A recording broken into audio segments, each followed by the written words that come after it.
Praise the Lord. Hallelujah.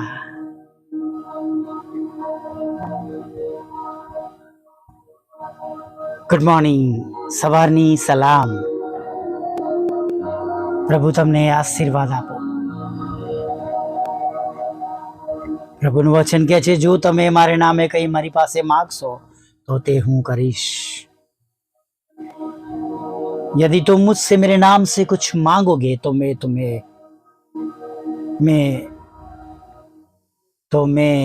उसे करूंगा. यदि तुम मुझसे मेरे नाम से कुछ मांगोगे तो मैं उससे करूंगा. हालेलुया. પ્રભુનું વચન છે, પ્રોમિસ છે. અને પ્રભુ આપણને પ્રેમ કરે છે. પ્રભુનું વચન આપણને એવું પણ શીખવાડે છે ફિલિપીઓના પત્રમાં, પોતાના હિત પર નહીં પણ બીજાઓના હિત પર પણ લક્ષ્ય રાખીએ. આપણે સારા છે, તંદુરસ્ત છે માટે બીજા બીમારો માટે પ્રાર્થના ના કરીએ એમ નહીં, પણ આપણે જેમ સારા છે એમ પ્રભુ બીજાઓને પણ સારા ભલા તંદુરસ્ત રાખીએ નહીં. હાલેલુયા. પ્રાર્થના કરતા રહીએ. જો તમે હોસ્પિટલમાં જાઓ તો તમને જુદા જુદા દર્દીઓ અલગ અલગ પ્રકારના રોગોથી પીડાતા હોય. બધા જ માણસો છે. બહુ સમજવા જેવી વાત છે કે બધા માણસો છે. તો કોઈને ફ્રેક્ચર થયું છે, કોઈને એક્સિડન્ટ થયો છે, કોઈને હૃદયરોગનો હુમલો થયો છે, અને કોઈને અકસ્માત નડ્યો છે, કોઈના શરીરમાં લોહી ફરતું બંધ થઈ ગયું છે, કોઈની કિડનીનું ઓપરેશન થયું છે, કોઈને પથરીનું ઓપરેશન થયું છે, કોઈનું હાડકાનું ઓપરેશન થયું છે. બધા જ માણસો છે, ઓલ હ્યુમન્સ.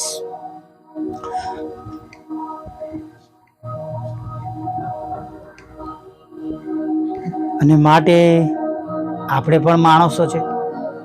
ઘણા બધા લોકો જુદી જુદી રીતની તકલીફોમાં છે. બહેનો માટે પણ પ્રાર્થના કરતા રહીએ.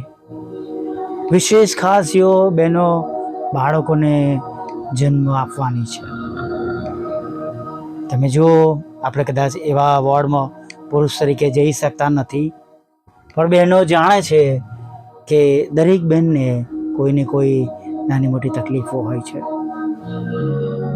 પ્રભુ તેમને સાજા કરે નહીં, એમની તકલીફોમાંથી છોડાવે.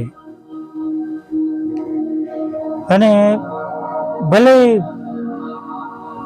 કોઈ આપણું સાંભળે કે ના સાંભળે એ બીજી વાત છે, પણ આપણને જે કામ સોંપવામાં આવ્યું છે તે કામ આપણે હંમેશા કરીએ, ઓલવેઝ કરીએ. આજે તો પ્રભુની કૃપાથી યુટ્યુબમાં, ફેસબુકમાં કે વોટ્સએપમાં થોડું સારું છે. કદાચ મને એના પર્સન્ટેજ નહીં ખબર, પણ એક વખત નિરાશાજનક બાબતો હતી, પણ સતત વાવતો રહ્યો અને પ્રભુએ એટલા બધા લોકો પૂરા પાડ્યા કે હું જેમને કદી નહીં ઓળખતો. પ્રભુએ જ્યારે મારા દ્વારા કામ ના કર્યું, પણ જેઓ સાંભળે છે અને બીજાઓના દ્વારા મોટા મોટા કામો કર્યા, અને એની સાક્ષીઓ મારી પાસે મોકલી. જો પ્રભુનું કામ કરવાની રીત કેવી છે નહીં, કે મારો ઉપયોગ ખાલી રેકોર્ડિંગ માટે કર્યો અને તમારા બધાનો ઉપયોગ સાંભળી વિશ્વાસ કરી અને બીજાઓને માટે મોકલવાનો થયો, અને તેઓની સાક્ષી મારી પાસે આવી કે જેથી મને પણ હિંમત મળે કે ભાઈ તું તારું કામ કર. હું તમને કહું કે ભાઈ તમે તમારું કામ કરો, ભાઈઓ બહેનો તમે તમારું કામ કરો. પ્રભુ આપણું સાંભળી રહ્યા છે. હાલેલુયા. Praise the lord.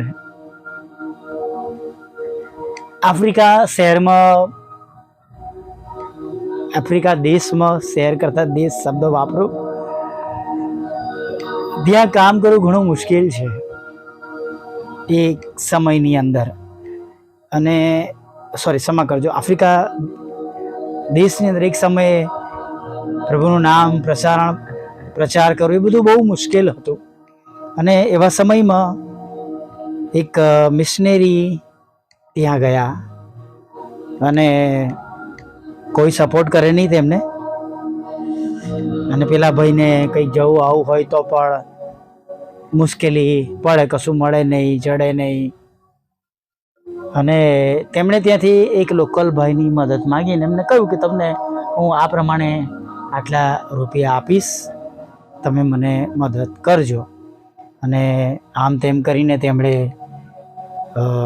ત્યાં આગળ એક બાઇક તેમણે એ સમયમાં લીધી કે ઘણા દૂર વિસ્તારોમાં જવાનું એટલે વાહન વગર જવાય નહીં. અને મિશનરી એ ભાઈને તેમના દેશમાંથી એમને સપોર્ટ કરવામાં આવ્યો. તેમણે બાઇક ત્યાં આગળથી જૂની લીધી અને તેઓ તેમનું કામ કરતા હતા. હવે એમની સાથે જે રસ્તો બતાવનાર માર્ગદર્શક અથવા તેમનો સહાયક જે ગણો એ અન્ય વિશ્વાસી હતો. કારણ કે વિશ્વાસી તો ત્યાં એ સમયમાં બહુ ઓછા હતા અને એમની સાથે કોઈ આવી શકે, બીકના માર્યા એવું કોઈ આવતું ન હતું. અને આ ભાઈ આવતા હતા અને આ ભાઈને પણ એ મિશનરી સુવાર્તા આપવાનું એમને ચાલુ રાખતા, પેલો સાંભળતો જ નહીં. એમના કાનમાંથી જાણે કે એના કાનમાં એ વાત જતી જ ના હોય. જેવી મિશનરી વાત શરૂ કરે ને એટલે એની ધૂનમાં ગીતો ગાય, આ છે પેલું છે, આમ તેમ બધું જોયા કરે. પછી એક દિવસ એવું બન્યું કે તેઓ કોઈક જગ્યાએ જઈ રહ્યા હતા અને એમની બાઇક રસ્તામાં ખરાબ થઈ ગઈ. હવે બાઇક ખરાબ થઈ ગઈ એટલે તેઓ ઉભા રહ્યા. એક ટ્રક આવી રહી હતી. તેમને હાથ હલાવ્યો, મદદ માગી, પણ એ લોકોએ તેમને મદદ ના કરી અને એ ટ્રક તો આગળ નીકળી ગઈ.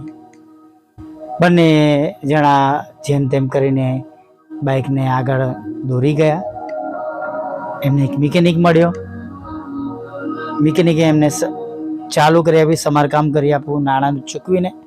તેઓ આગળ ગયા અને થોડા કિલોમીટર કાપતા તેમણે જોયું કે પેલી ટ્રક જેમની પાસે તેમને મદદ માગી હતી એ મદદ ન કરનારી ટ્રક એક ખાડામાં, કીચડમાં ફસાઈ હતી અને ગમે તેમ કરવાથી પણ એમાંથી બહાર નીકળી રહી ન હતી. અને પેલા પાછળ બેસનાર મિશનરી સહાયકો જોયું અને વિશ્વાસ, હવે મજા આવશે કે આપણી આગળ નીકળી ગયેલું ને, કે આપણી આગળ હવે આપણે એમની આગળ જઈશું, આપણને મદદ કરી નથી ને, કેવા ફસાયા. અને મિશનરીએ તેને કહ્યું કે ના ભાઈ, એવું ના બોલીશ, આપણે ઊભા રહીએ, તેમને મદદ કરીએ, તેમની ટ્રકને ધક્કો મારીએ કે તેઓ આગળ વધે. અને ખરેખર એ જગ્યા પર મિશનરી આવ્યા, બાઇકને સાઈડ પર લગાવી, ડ્રાઈવરને કહ્યું કે તમે અંદર બેસો અને અમે બધા એમનો સહાયક અને મિશનરી બધાએ ધક્કો માર્યો અને ગાડી એમાંથી બહાર નીકળી ગઈ અને ગાડી ચાલુ થઈ ગઈ. અને પેલા લોકો આભાર માની અને નીકળી ગયા.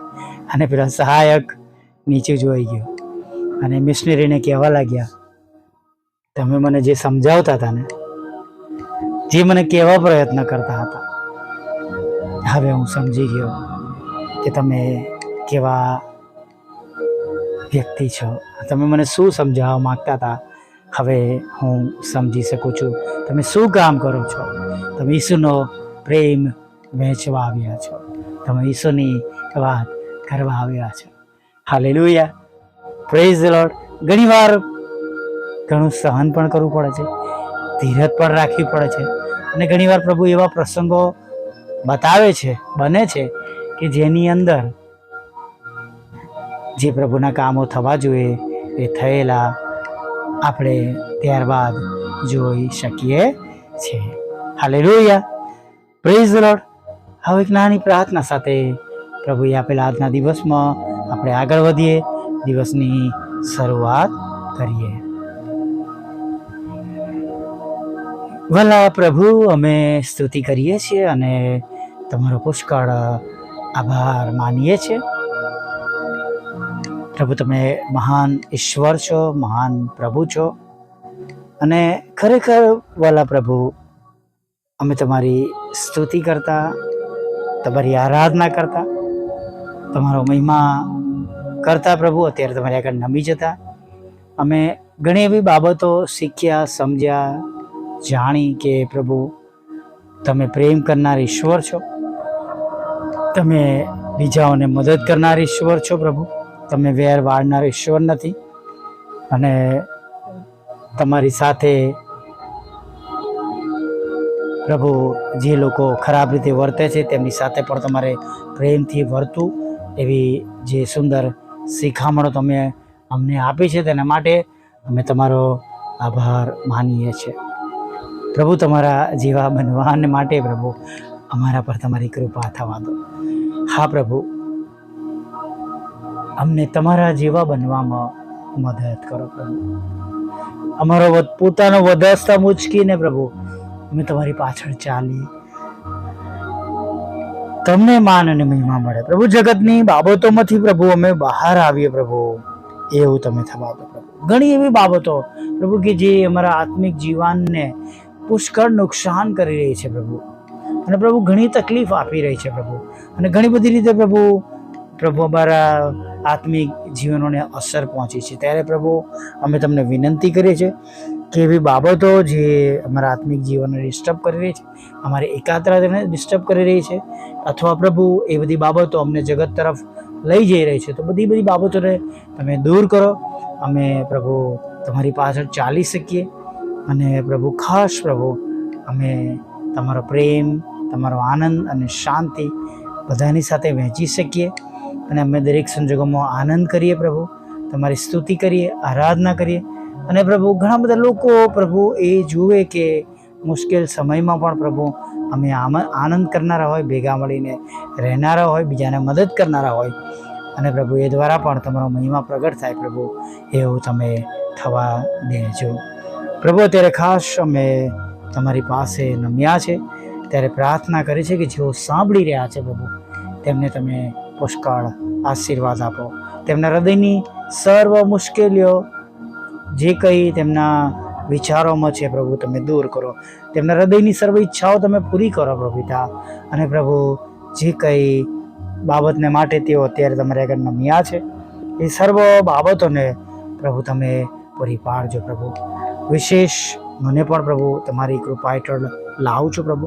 થોડા સમયથી પ્રભુ જે સમસ્યાઓથી પસાર થઈ રહ્યો છું, જેના લીધે બોલવામાં, વિચારવામાં અને પ્રભુ પ્રચાર કરવામાં જે કંઈ નાની મોટી અડચણો ઉત્પન્ન થઈ રહી છે પ્રભુ, એ દૂર થાય પ્રભુ. અને પ્રભુ એક શાંતિ આવે પ્રભુ પિતા, અને જે બાબતો બનવી જોઈએ તમારા નામમાં એ બને પ્રભુ, જેથી કરીને પ્રભુ હું મારું કામ પણ પ્રભુ તમારા નામમાં કરી શકું, એવી પ્રાર્થના પ્રભુ વ્યક્તિગત જીવન માટે, મિનિસ્ટ્રી માટે પણ કરું છું. સાંભળનાર લોકો એના દ્વારા આશીર્વાદિત થઈ વધારે મને સામર્થ્ય મળે, બળ મળે પ્રભુ, એવું તમારી પાસે અત્યારે બધાના હકમાં માંગુ છું. સાંભળનારની પ્રભુ જાળવને પ્રભુ તમે આશીર્વાદથી ભરી દેજો પ્રભુ. તેમના ઘરોમાં કોઈ પણ જાતની કમી ના રહે પ્રભુ પિતા, કોઈ પણ જાતની બીમારીઓ ના રહે, ખરાબ બાબતો ના રહે પ્રભુ, વ્યસનો નાશ પામે પ્રભુ, અને પ્રભુ વ્યભિચાર નાશ પામે પ્રભુ પિતા, અને તમામ પ્રકારની ખોટ પ્રભુ તેમના ઘરોમાં જે કંઈ હોય એ ખોટને પ્રભુ તમે હંમેશાના માટે દૂર કરી દો પ્રભુ. બધું મલ્ટીપ્લાય થાય પ્રભુ પિતા. જેમ પ્રભુ એ 2 માછલીને 5 રોટલી મલ્ટીપ્લાય થયા ઘણા બધા લોકોને માટે પ્રભુ એ આશીર્વાદરૂપ બની, એમ પ્રભુ જે કંઈ તેમની પાસે છે એટલું બધું આશીર્વાદિત થાય કે તેમને પ્રભુ આખો માસ પ્રભુ કંઈ પણ સારા વાનાની અછત ન પડે પ્રભુ. તેઓ માંગનાર નહીં પ્રભુ પિતા, પણ ઉછીનું આપનાર બને પ્રભુ, એવી ખાસ અમે તેઓના હકમાં પ્રાર્થના કરીએ છીએ પ્રભુ. પ્રાર્થના કરીએ છીએ તમામ લડાઈ ઝઘડા દૂર કરજો પ્રભુ પિતા, અને પ્રભુ કોર્ટ કેસ, FIR ખોટા તોમતોને ખાલી જ કરજો પ્રભુ. તમારા બાળકોના રોજગારને, નોકરી ધંધાને આશીર્વાદિત કરજો. બહેનોને પ્રભુ તમે બાળક ધનનો આશીર્વાદ આપજો, અને દરેક જવાનોને તમે લગ્નનો આશીર્વાદ આપજો. વિદેશ પર દોરી જજો ભણવા માટે, નોકરી કરવા માટે, અને પ્રભુ હંમેશા માટે રહેવાના માટેના રસ્તા તમે તેમના ખુલ્લા કરજો પ્રભુ. એક પ્લોટ ને એક મકાન ઘણા સમયથી વેચાતું નથી પ્રભુ, એના રસ્તા આજે ખુલ્લા થઈ જાય એવી પ્રાર્થના કરે છે પ્રભુ. પ્રભુ સોલાર સિસ્ટમ માટે પણ પ્રભુ અમે તમારી સ્તુતિ કરીએ છીએ પ્રભુ. બહુ જલ્દીથી એના પ્રભુ અમારા ઘરના ધાબા પર અમે જોઈ શકીએ, અને પ્રભુ એના માટેના આગળના જે પ્રોસેસને જે કામ અટક્યું છે એ બધું જ કામ પૂરું થાય તમારા નામમાં, એવી અમે પ્રાર્થના કરીએ છીએ પ્રભુ. કદાચ એ સમયે આ ઓડિયો આવે પ્રભુ કે અમારી પાસે એ કામ પૂરું પણ થયેલું હોય, તો પ્રભુ અમે અત્યારથી એના માટે તમારો આભાર માની છે, અને જે બીજી બાબત છે એને પણ અમે તમારી આગળ રજૂ કરી દઈએ છીએ પ્રભુ પિતા. હા પરમેશ્વર પિતા, વિધુરો, વિધવા બહેનો, અનાથોની સાથે રહો, મન બુદ્ધિના લોકો, માનસિક રોગીઓ અને વિકલાંગોની પણ તમે સાથે રહેજો પ્રભુ, એવી અમે પ્રાર્થના કરીએ છીએ પ્રભુ પિતા.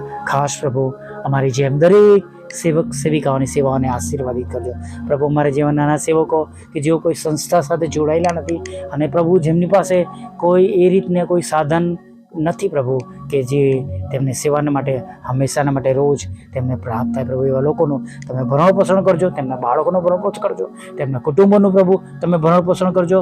અને પ્રભુ એવી એક પ્રભુ તમે તમારી મોટી કૃપા તમે થવા દેજો કે દર માસમાં પ્રભુ પિતા, દરેક માસમાં દરેક દિવસમાં તેમને પ્રભુ કશાની પણ ખોટ ના પડે, પણ રોજે રોજ તેઓ આત્મા જીતનારા બને, તમારો મહિમા થાય પ્રભુ, એવું તમે થવા દે. હા, અમે બધા ભેગા મળીને, દરેક સેવક સેવિકાઓ ભેગા મળીને ઘણા બધા આત્મા તમારા માટે જીતી શકીએ એવું થવા દેજો. રાત્રિમાં મીઠી નિદ્રા આપજો, હમણાં સુધીમાં થયેલા પાપ ગુના અમને માફ કરજો. જેવા સંગતમાં છે, સાંભળે છે, બીજાને મોકલે છે, બધાને પ્રભુ તમે પુષ્કળ પુષ્કળ આશીર્વાદ આપજો. અને પ્રભુ દરેક પ્રભુ આજે તમારા આશીર્વાદથી ભરપૂર થાય એવું માગતા પ્રભુ ઈસુમાં આટલું સાંભળો, દેવ આપ માન્ય કરો. આમીન, આમીન, આમીન.